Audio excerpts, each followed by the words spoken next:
เห็นจังได้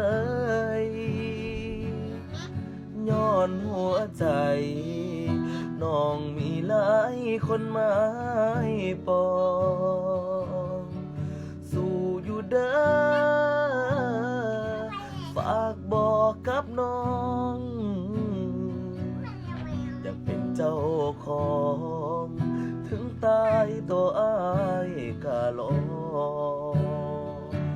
ฆ่ากันให้ตายอ้ายกะบ่เศร้าหัง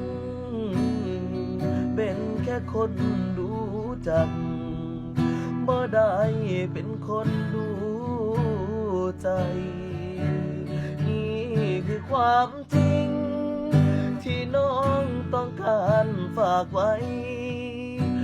คำว่าคนดูใจถึงตายตัวอ้ายต้องรอ